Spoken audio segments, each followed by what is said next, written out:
ئەمڕۆ بە خۆشحاڵیەوە وە بدەشی باڵای هەدەفە لە میانی هاتنەکان بۆ کوردستان هاتن سەردانی مەکتەبی سیاسییان کرد و میوانی ئێمە بوون. ئێمە لە توێژەکانمان لەگەڵ وەفدەکەیە تاکیدمان کردەوە لەسەر دوو پرینسیپ کە پرینسیپی ئەساسین بەنسبەت یەکێتیەوە هەر لە کۆنەوە.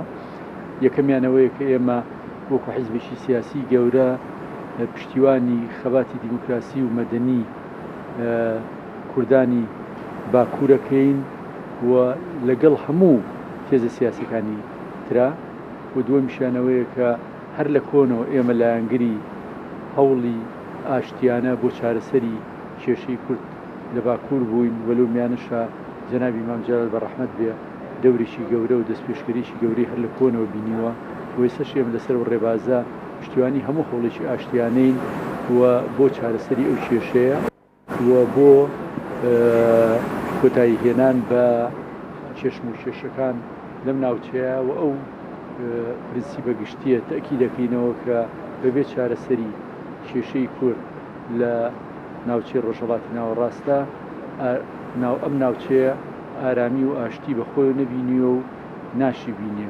بۆیە هەمومان لەگەڵەوەین کە خەباتی دیموکراسی خەباتی مەدەنیانە خەباتی عەدالەتخوازی میلەتەکەمان بەردەوام بێ بۆ بەرپابوونی ئاشتی و دەستگرتن بە چارەسەری ئاشتیانەی کێشەکەمان کە کێشەی هەموو کوردێکە و دیسانە تەکیدمان کردەوە کە ئێمە ئەو سنوورەی خۆمان لەوەی کە ئەو کێشانە کێشەی تایبەتن بە وڵاتێکی دراوسێمان ئەپارێزین ئەوەنگەمان لەسەرەکە هەموو هەوڵەکان بۆ ئاشتی پشتیوانی لێ بکەین و پشتیوانی بکەین لە خەباتی دیموکراسی و ئاشتیانەی مەدەنیانە وەلەو پێناوەشە هەم قوربانیمان ناوە و هەم درێغیشمان نەکردووە وە لە میانی کۆبنەوەکە جوانگر بۆ باسوخواستێکی دوور و درێژی چیرۆکانی خەباتی مەدەنیانە و دیموکراسی هەدەپە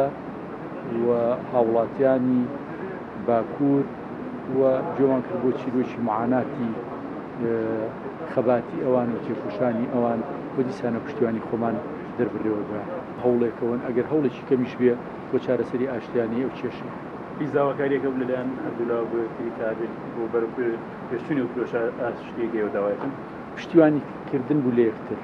Ev hişmendiya îro dagirkirina başûr daxilîşan bike.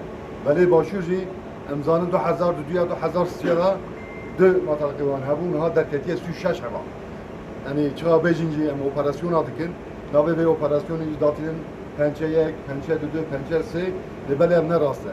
Armanca wan dagirkirine. Armanca wan kederê Kurd rêxistin ve kederê Kurd statûkeyî hebe dixwazin vê rêxistiniyê bela bikin.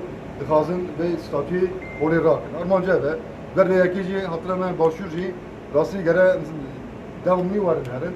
Nêrînê xwe em hevdura parve dikin. Ev nêrînan em parve dikin.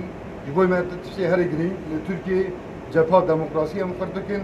Ji bo netewê bo gelê Kurd jî yekîtî ji bo me rastî jî pir girîng e. Em vê yekîtî em dibêjin ya dagirkirin çê dibe, êrîş çê dibin, ser mafê gelê Kurd çê dibin ev êrîşana.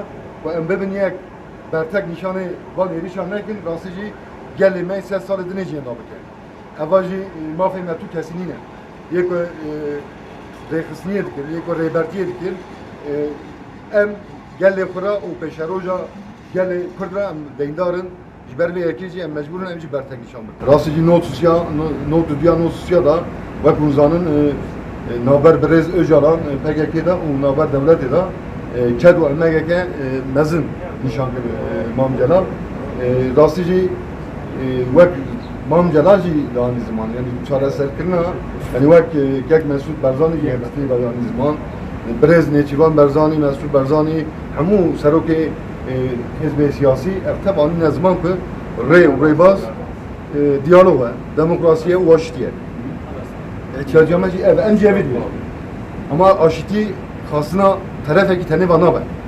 Erem dixwazin ama ew çi dixwazin. Ew ser tinakirina me xwaz. Boy ku xilas bikin, boy tu nebikin. Yani eva tiştekî rastî jî girîng e dîrokê ye. Eva zelal e. Yani hebûna me, êrîş li ser hebûna me, tinebûna me îro çê dibe.